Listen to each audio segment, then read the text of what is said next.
Damai sejahtera Allah yang melampaui segala akal, itulah yang memelihara hati dan pikiranmu di dalam Kristus Yesus Tuhan kita. Amin. Saudara-saudara, nats khotbah yang tertulis dalam Imamat pasal yang ke-25 ayat yang pertama sampai yang ke-13. Demikian firman Tuhan. Tuhan berfirman kepada Musa di Gunung Sinai, "Berbicaralah kepada orang Israel dan katakan kepada mereka, apabila kamu telah masuk ke negeri yang akan kuberikan kepadamu, maka tanah itu harus mendapat perhentian sebagai sabat bagi Tuhan. 6 tahun lamanya engkau harus menaburi ladangmu, dan 6 tahun lamanya engkau harus merantingi kebun anggurmu dan mengumpulkan hasil tanah itu. Tetapi pada tahun yang ke-7 haruslah ada bagi tanah itu suatu sabat, masa perhentian penuh, suatu sabat bagi Tuhan. Ladangmu janganlah kau taburi, dan kebun anggurmu janganlah kau rantingi. Dan apa yang tumbuh berdiri dari penuaianmu itu janganlah kau tuai, dan buah anggur dari pokok anggurmu yang tidak dirantingi janganlah kau petik. Tahun itu harus menjadi tahun perhentian penuh bagi tanah itu.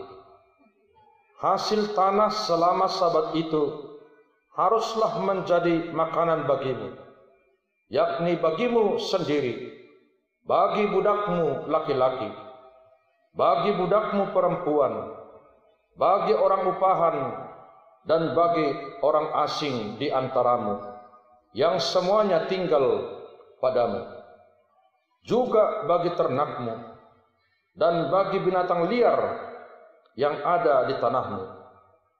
Segala hasil tanah itu menjadi makanannya.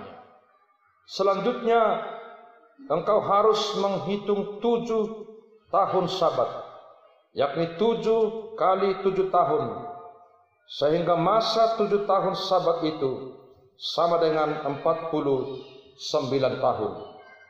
Lalu engkau harus memperdengarkan bunyi sangkakala di mana-mana dalam bulan yang ke-7 pada tanggal 10 bulan itu. Pada hari raya pendamaian kamu harus memperdengarkan bunyi sangkakala itu di mana-mana di seluruh negerimu. Kamu harus menguduskan tahun yang ke-50 dan memaklumkan kebebasan di negeri itu bagi segenap penduduknya. Itu harus menjadi tahun Yobel bagimu. Dan kamu harus masing-masing pulang ke tanah miliknya dan kepada kaumnya. Tahun yang ke-50 itu harus menjadi tahun Yobel bagimu. Jangan kamu menabur, dan apa yang tumbuh sendiri dalam tahun itu jangan kamu tuai, dan pokok anggur yang tidak dirantingi jangan kamu petik buahnya, karena tahun itu adalah tahun Yobel. Haruslah itu kudus bagimu. Hasil tahun itu yang hendak kamu makan harus diambil dari ladang. Dalam tahun Yobel itu kamu harus masing-masing pulang ke tanah miliknya. Demikian pembacaan firman Tuhan. Hidup ini perlu keseimbangan, saudara-saudara. Hidup yang seimbang itu apabila 2 hal ini selalu terpenuhi, yakni bekerja dan beristirahat, makan dan minum. Bahkan lebih ekstrim lagi, hidup dan mati, dan lain sebagainya. Bagian hidup yang harus diseimbangkan. Allah sendiri sesuai dengan kesaksian kitab Kejadian pasal 2 ayat 2 berkata, ketika Allah pada hari ketujuh setelah menyelesaikan pekerjaan yang dibuatnya itu, berhentilah ia pada hari ketujuh dari segala pekerjaan yang telah dibuatnya itu. Allah sendiri berhenti, beristirahat dari pekerjaannya. Apalagi kita manusia. Demikian juga tumbuh-tumbuhan maupun ternak pekerja dan binatang-binatang lainnya, termasuk tanah. Allah memerintahkan perhentian ini bukan berarti Allah tinggal diam, tak peduli. Justru Allah akan memberkati lebih, berkat yang berlimpah-limpah pada tahun yang difirmankannya untuk berhenti. Dapat kita lihat dalam ayat yang ke-21 dikatakan dalam nats ini, maka aku akan memerintahkan berkatku kepadamu dalam tahun yang ke-6 supaya diberinya hasil untuk 3 tahun. Allah memerintahkan tahun Sabat dan tahun Yobel kepada Israel melalui Musa dengan ketentuan sebagai berikut. Di dalam ayat 3 sampai ayat 7 di dalam nats ini, sebagaimana yang sudah saya baca tadi, inilah ketentuan atau hukum tahun Sabat, perhentian khusus bagi Tuhan. 6 tahun lamanya tanah itu dikelola dengan baik. Anggur yang tumbuh di sana juga harus dirantingi sesuai yang diaturkan Allah pada saat itu. Hasil panennya juga diperuntukkan bagi si pemilik tanah. Semua orang yang tinggal bersamanya juga turut menikmati. Tetapi pada tahun yang ke-7 tanah itu harus dan wajib berhenti, dikhususkan bagi Tuhan. Sabat berasal dari kata Ibrani yang artinya berhenti atau beristirahat. Para penafsir lebih setuju bahwa frasa suatu sabat bagi Tuhan lebih tepat bermakna tahun perhentian itu atau tahun Sabat dipersembahkan untuk Tuhan. Dengan demikian istilah bagi berarti diberikan untuk dan bukan bermakna diberlakukan untuk. Umat dan tanah beristirahat dilakukan untuk Tuhan.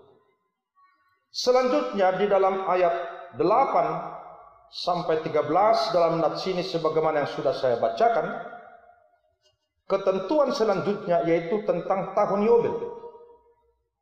Yobel yang berasal dari bahasa Ibrani yang artinya domba jantan.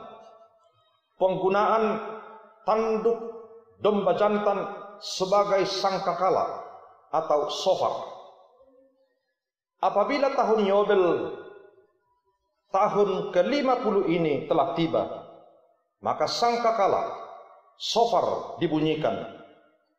Pertanda tidak ada lagi penindasan, tidak ada lagi penyiksaan, tidak ada lagi pemancungan, tidak ada lagi perbudakan, hutang piutang juga lunas. Tanah yang tergadai karena terbelit hutang dan lain sebagainya juga dikembalikan. Tahun Yobel ini bermakna kebebasan, kemerdekaan, tahun sukacita, lepas dari segala ikatan-ikatan permasalahan. Artinya Tuhan melihat jauh ke sana untuk kepentingan segala ciptaannya. Saudara-saudaraku, memang dalam situasi dan kondisi yang kita hadapi sekarang, hal yang ditentukan secara pas dan tepat sesuai yang ditentukan dalam nats ini tidak bisa persis kita lakukan, tetapi bukan menghilangkan makna yang terkandung di dalamnya. Yang pertama, di dalam hukum Taurat yang keempat, di sana dikatakan, ingat dan sucikanlah yang dikuduskan itu. Lakukanlah segala pekerjaanmu di dalam 6 hari. Tetapi pada hari yang ketujuh ialah sabat bagi Allah Tuhan. Engkau tidak boleh bekerja pada hari itu. Juga anakmu laki-laki atau perempuan, pembantumu laki-laki atau perempuan, ternakmu atau orang lain yang berada di tempat kediamanmu. Sebab Allah menciptakan langit dan bumi dan segala isinya di dalam 6 hari. Kemudian ia beristirahat pada hari yang ketujuh. Itulah sebabnya Allah memberkati dan menguduskannya. Bahkan dalam penekanan maksud, sebagaimana yang dituliskan dalam katekismus dikatakan, kita harus lebih takut dan setia kepada Allah. Sebab itu, jangan menganggap remeh akan ajaran dari firman Allah. Hendaklah kita menghormati dan menguduskan firman Allah, dan hendaklah kita tekun mendengar dan mempelajarinya. Yang kedua, tahun Yobel, tahun ke-50, apabila kita kaitkan dengan peristiwa Pentakosta, yaitu hari ke-50, turunnya Roh Kudus yang dihitung dari kebangkitan Yesus Kristus sampai naik ke sorga selama 40 hari, dan 10 hari kemudian setelah Yesus naik ke sorga, tepatnya hari Pentakosta, hari ke-50, Roh Kudus turun atas murid-muridnya. Di sana juga terjadi perubahan total. Murid-muridnya sungguh-sungguh berani bersaksi di Yerusalem, di Yudea, Samaria, sampai ke ujung bumi. Artinya, Injil atau kabar baik itu tidak lagi sebatas bangsa Israel, tetapi telah terbuka secara universal ke seluruh dunia bagi setiap suku, ras, dan bangsa, untuk memberi kebebasan, kemerdekaan dari perbudakan dosa, keterbukaan terhadap kemajuan. Tidak ada lagi perbudakan, tidak ada lagi penindasan, tidak ada lagi penyiksaan dan pembodohan terhadap satu bangsa. Sebagaimana dalam nats ini, tahun ke-7 secara perkalian dihitung menjadi 7 kali 7 sama dengan 49, dan tahun ke-50 adalah tahun Yobel. Sangkakala dibunyikan shofar, pertanda bahwa perbudakan, penyiksaan, penindasan, dan pembodohan harus dihilangkan. Yang ketiga, dalam Matius 5 ayat yang ke-17 berkata, janganlah kamu menyangka bahwa aku datang untuk meniadakan hukum Taurat atau kitab para nabi. Aku datang bukan untuk meniadakannya, melainkan untuk menggenapinya. Artinya, kehadiran Yesus Kristus ke dunia ini bukan mau meniadakan semua hukum Taurat yang tertulis dalam Perjanjian Lama, tetapi di dalam diri Yesus Kristus satu-satunya mampu menggenapinya. Kegagalan bukan dari sang pemberi hukum Taurat itu, tetapi terletak pada manusia yang menerima hukum tersebut. Ketidakmampuan dari manusia itulah maka Allah harus bertindak dan berinisiatif dengan segala kedaulatannya melalui penggenapan hukum Taurat tersebut dengan memperbaharui hukum kasih. Karena di dalam Matius 22 ayat 37 sampai 40 jelas dikatakan di sana demikian. Jawab Yesus kepadanya, kasihilah Tuhan Allahmu dengan segenap hatimu dan dengan segenap jiwamu dan dengan segenap akal budimu. Itulah hukum yang terutama dan yang pertama. Dan hukum yang kedua yang sama dengan itu ialah kasihilah sesamamu manusia seperti dirimu sendiri.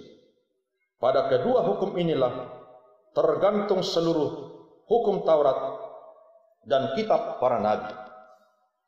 Bahkan Matius pasal 22 ayat 37 sampai 40 ini adalah paralel, cerminan dari Ulangan pasal 6 ayat 4 sampai yang ke-9. Dikatakan demikian, dengarlah hai orang Israel, Tuhan itu Allah kita, Tuhan itu Esa. Kasihilah Tuhan Allahmu dengan segenap hatimu dan dengan segenap jiwamu dan dengan segenap kekuatanmu. Apa yang kuperintahkan kepadamu pada hari ini haruslah engkau perhatikan. Haruslah engkau mengajarkannya berulang-ulang kepada anak-anakmu dan membicarakannya apabila engkau duduk di rumahmu, apabila engkau sedang dalam perjalanan, apabila engkau berbaring, dan apabila engkau bangun. Haruslah juga engkau mengikatkannya sebagai tanda pada tanganmu, dan haruslah itu menjadi lambang di dahimu, dan haruslah engkau menuliskannya pada tiang pintu rumahmu dan pada pintu gerbangmu. Yesus menggenapi dan melengkapinya secara sempurna dengan menyempurnakan ajaran para nabi dan kitab suci untuk mengasihi sesama sama seperti diri sendiri. Penyempurnaan hukum tersebut lengkap, jelas dan tegas, bukan menghilangkan, tetapi melengkapi makna lebih luas bahwa hukum Sabat dan Yobel menyangkut sesama manusia.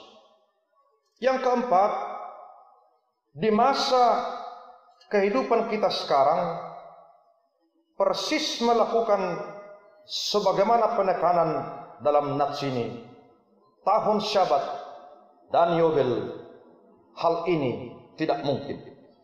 Sebagaimana kehidupan Israel di masa baru memasuki tanah perjanjian Kanaan.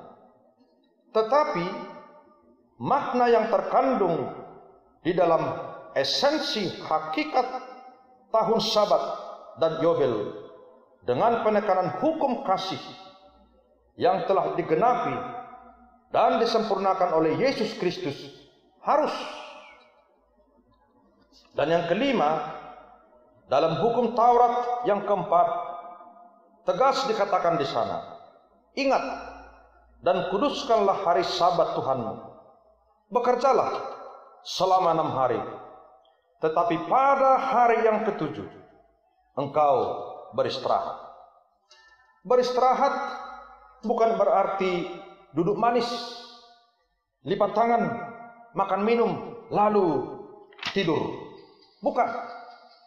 Istirahat artinya waktu untuk Tuhan, bersama dengan keluarga, beribadah, bersekutu dengan keluarga-keluarga lain di gereja masing-masing. Tetapi bukan hanya ibadah secara massal di gereja. Di rumah masing-masing pun harus, karena Sabat itu artinya waktu untuk Tuhan. Apapun profesi kita, harus ada waktu untuk Tuhan. Jangan pernah lewat satu hari tanpa ada waktu untuk Tuhan. Dalam syukur, dalam doa, termasuk ibadah keluarga.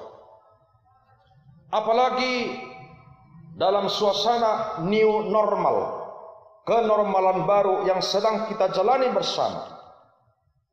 Perubahan ini harus kita terima dengan lapang dada, dengan jiwa besar. Ibadah yang selama ini kita sebut pertanyaan lingkungan, ibadah lingkungan, harus berubah menjadi ibadah keluarga.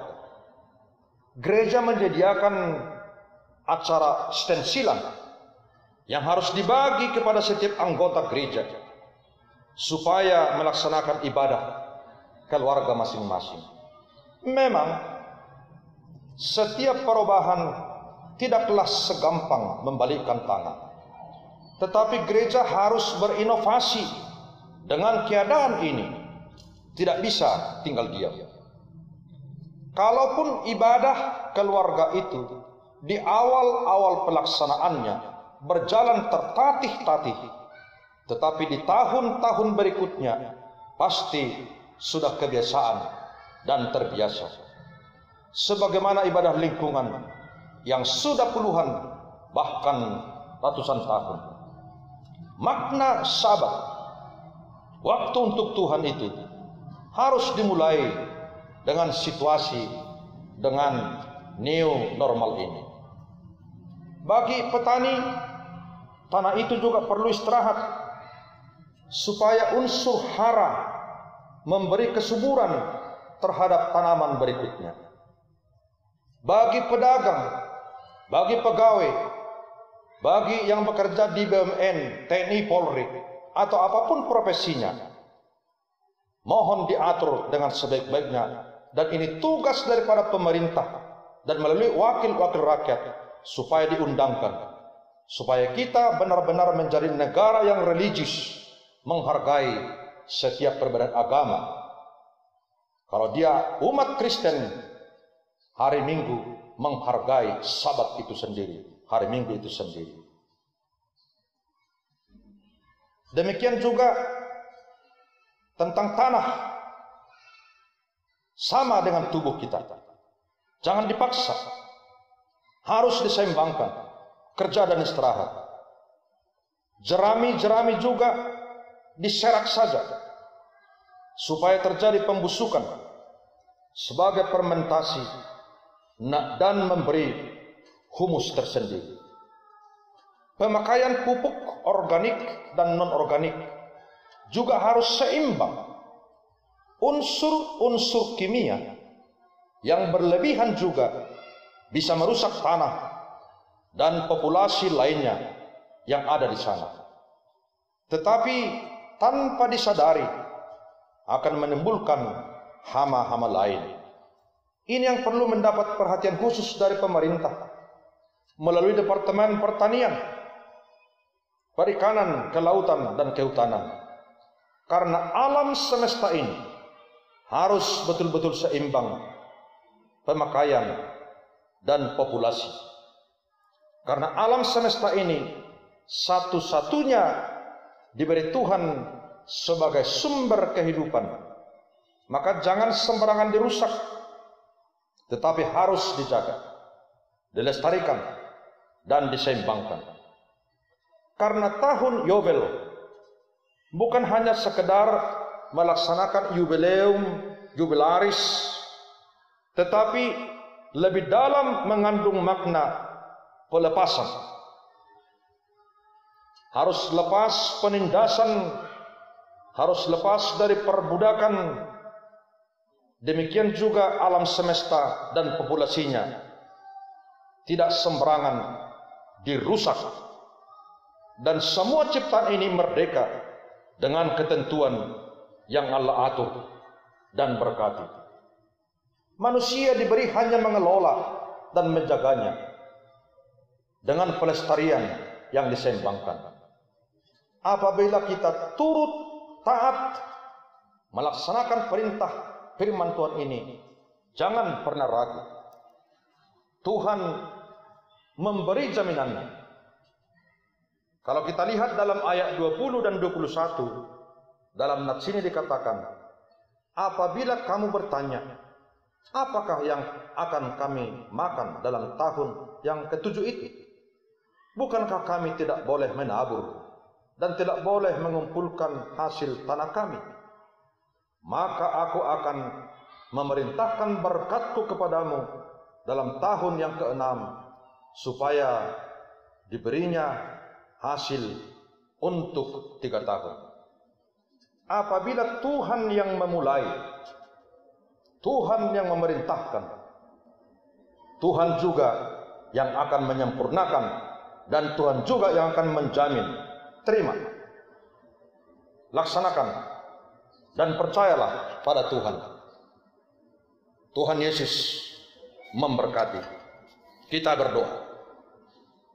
Terima kasih Tuhan atas berkat-Mu yang telah menyapa kami tentang makna daripada Sabat dan Yobel di dalam kehidupan kami secara pribadi, keluarga, masyarakat, dan jemaat-Mu, supaya kami sungguh-sungguh memakai waktu untuk Tuhan dari setiap waktu yang Tuhan berikan kepada kami, supaya dari setiap waktu itu kami sungguh-sungguh mengingat dan memberi waktu itu hanya untuk Tuhan, terutama dalam menguruskan hari Sabat, hari Minggu.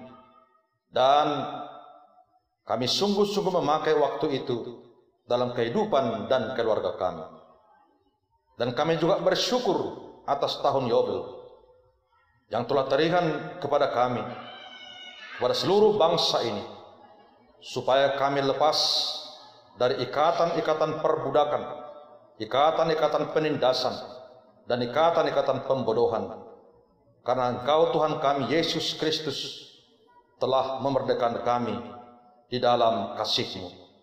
Berkati gereja-Mu, berkati hamba-Mu, penatua, dan seluruh umat-Mu dalam setiap profesinya, supaya tetap mengingat hanya Engkau Tuhan yang patut kami sembah dan kami turuti. Dan dengan waktu yang Tuhan berikan kepada kami, kami sadar, menerima, mengimani dan mengamini, supaya di antara waktu itu sungguh-sungguh kami berikan hanya kepada Tuhan. Dan kami percaya Tuhan yang menjamin berkat untuk mencukupkan segala kebutuhan kami. Dalam nama Yesus Kristus kami berdoa dan bersyukur. Engkau dengarkan